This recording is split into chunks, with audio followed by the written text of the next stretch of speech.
ओम शांति। आज वरदानी दिवस, सतगुरुवार के दिन आप सबकी याद लेके जैसे मैं वतन में पहुंची, वतन में पहुंचती क्या देखती हूँ कि बहुत ऊंचाई पर बाबा खड़े हैं और बाबा के सामने एक बहुत सुंदर कमरा था और कमरा भी चारों तरफ लाइट ही लाइट थी। तो बाबा खड़े हैं सामने और बाकी काफ़ी सारे भाई बहनें नीचे खड़े हुए दिखाई दे रहे थे। तो बाबा ने क्या किया, ऐसे उंगली से इशारा किया तो वो कमरे का दरवाज़ा ऑटोमेटिकली खुलता था। फिर कुछ सेकंड के बाद बाबा ने ऐसे एक उंगली की तो उस कमरे के अंदर एक बहुत सुंदर लाइट थी और वो लाइट इतनी चमकती हुई, बहुत उसके जो वाइब्रेशन थे वो बहुत ही पावरफुल और बहुत सुंदर दिखाई दे रहे थे। फिर बाबा ने क्या किया, हाथ थोड़ा आगे बढ़ाया तो उसी लाइट से फरिश्ता रूप दिखाई दिया। फिर बाबा ने जैसे ऐसे हाथ किया तो फिर उसी लाइट से भविष्य सजाया देवी रूप या इष्ट रूप दिखाई देने लगा और देवी और इष्ट रूप के सामने भक्तों की लंबी लाइन लगी हुई थी। तो बाबा बच्चों को भी देख रहे थे और बच्चे भी मुस्कुरा रहे थे। बच्चे कहते, बाबा आप भी हमें ऊपर बुलाओ, हम भी ऐसे करेंगे। बाबा ने कहा, हाँ क्यों नहीं। तो उस समय उस पहाड़ी के नीचे एक बहुत सुंदर सीढ़ी थी और उस सीढ़ी से 3-4 ही कदम थे, ज़्यादा नहीं था। तो बाबा ने कहा, इससे चढ़ कर के ऊपर आओ।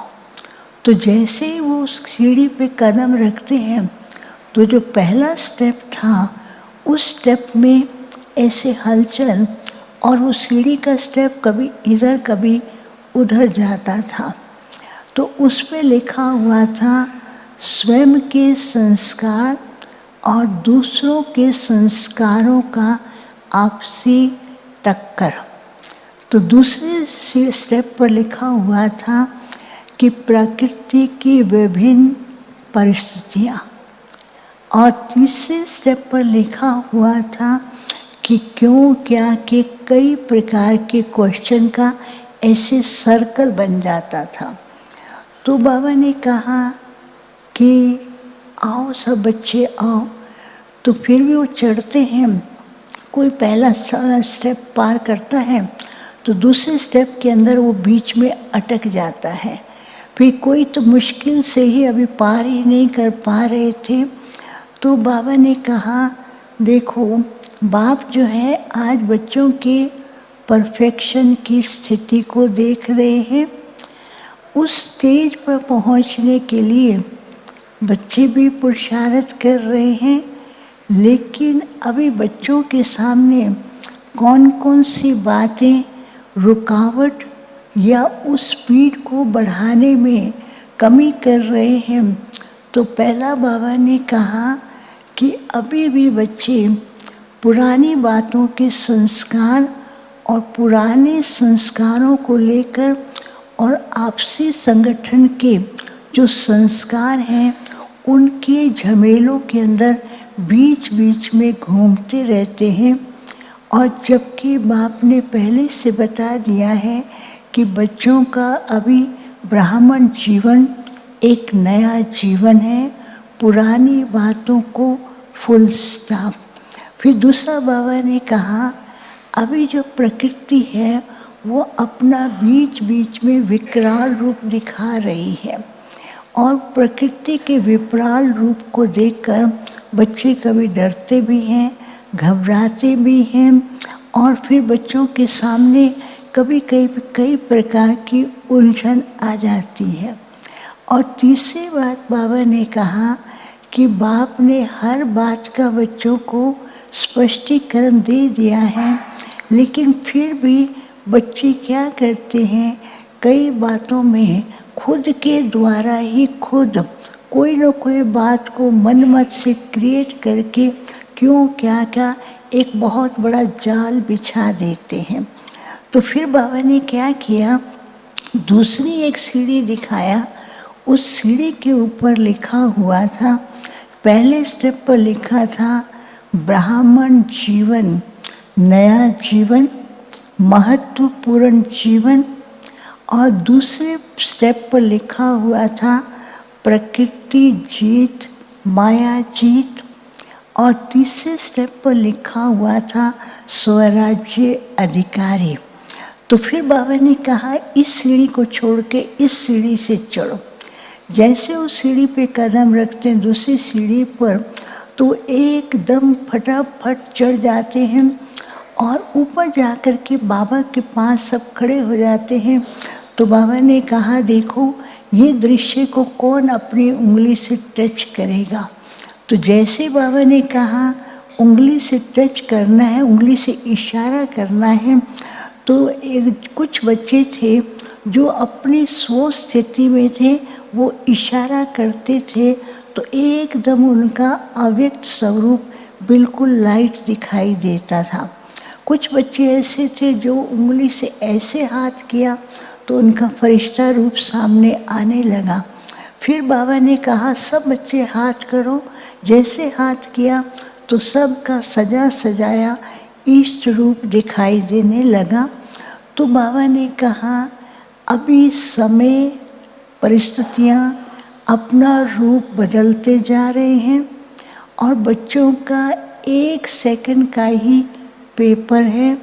1 सेकंड के इशारे से ही अपनी संपन्न स्थिति को बनाना है।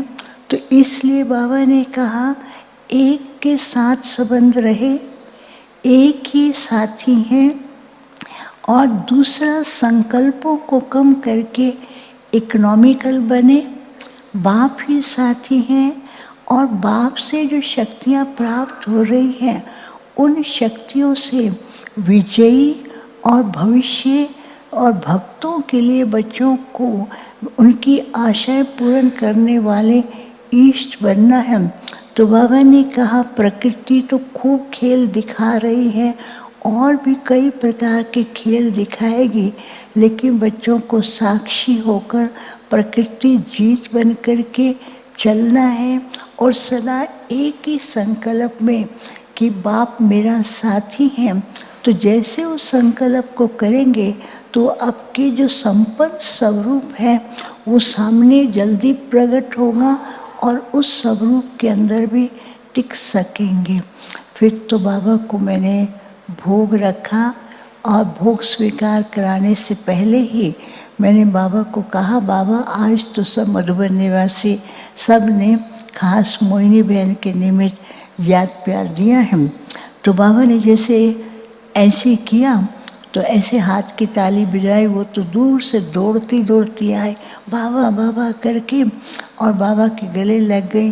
बाबा ने कहा देखो इस बच्ची का शुरू से भाग्य रहा है, बाप की गोदी में पली, बाप के साथ हाथ में हाथ पकड़ करके और साथ साथ विशेष दादियों के अंग संग रह करके सबके प्यार की पालना पलने वाली और अनेकों को वैसा अनुभव कराने वाली रही।